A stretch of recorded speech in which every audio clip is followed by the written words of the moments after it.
Halo, Assalamualaikum warahmatullahi wabarakatuh. Pada video kali ini kita akan membahas latihan soal tentang teori Bronsted-Lowry dan konsep pH. Kita mulai dari teori Bronsted-Lowry dulu. Jadi pada teori Bronsted-Lowry ini soalnya yaitu ada reaksi H2PO4- dan H2O atau air, dan dia reaksinya bolak-balik gitu. Jadi harusnya ini seperti ini ya, panahnya bolak-balik seperti ini, menghasilkan H3PO4 dan OH-. Yang ditanyakan yaitu zat yang merupakan pasangan asam basa konjugasi dan spesi yang bertindak sebagai asam. Spesi ini bisa berbentuk molekul atau ion.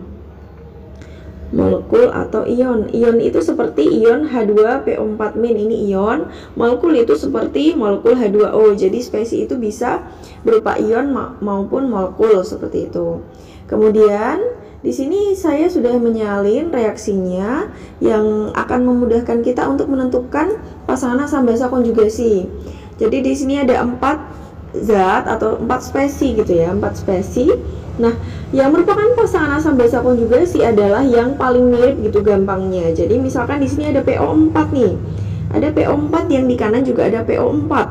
Karena mereka mirip nih, sama-sama ada PO4-nya, maka mereka merupakan pasangan asam basa konjugasi.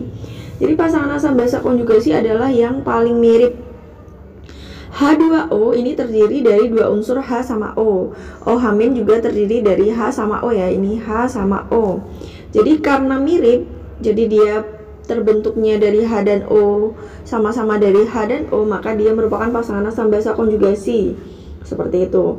Nah, kemudian kita tentukan pasangan asam basa konjugasinya sudah, kita tentukan manakah yang bersifat asam, manakah yang bersifat basa.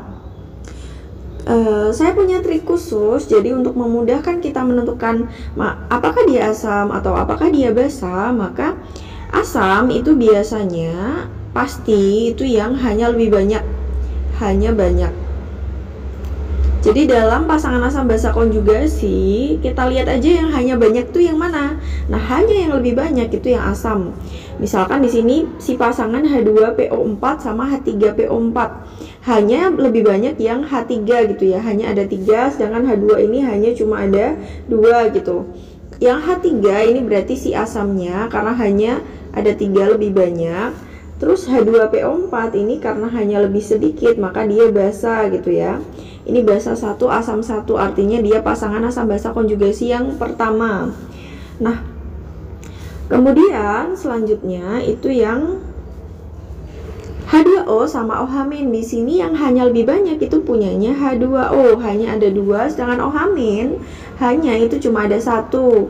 Jadi yang hanya lebih banyak si H2O ini merupakan asam, dan OH- yang hanya lebih sedikit ini merupakan basa.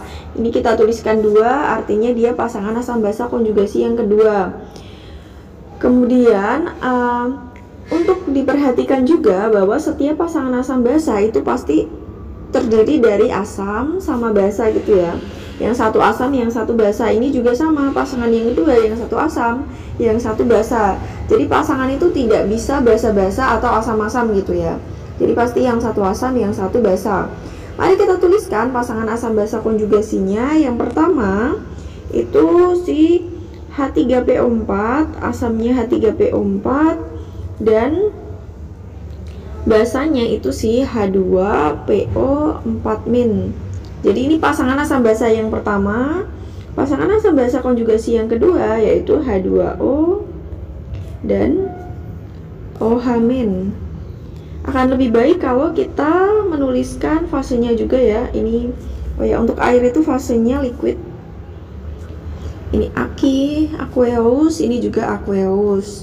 Seperti itu. Kemudian kita lanjut. Yang asam yang mana nih? Pertanyaan yang B itu kan yang asam. Jadi yang pertama itu kan zat yang merupakan pasangan asam basa konjugasi sudah. Kemudian spesi yang bertindak sebagai asam.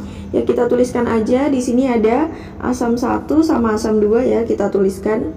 Asam yang pertama itu si H3PO4.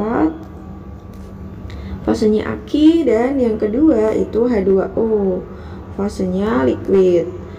Walaupun tidak ditanyakan, sekalian aja ya yang basa itu yang pertama, berarti si basanya itu si H2 PO4 min, yang kedua itu OH min gitu. Yang pertama H2 PO4 min, yang kedua itu OH min. Sekian, wassalamualaikum warahmatullahi wabarakatuh.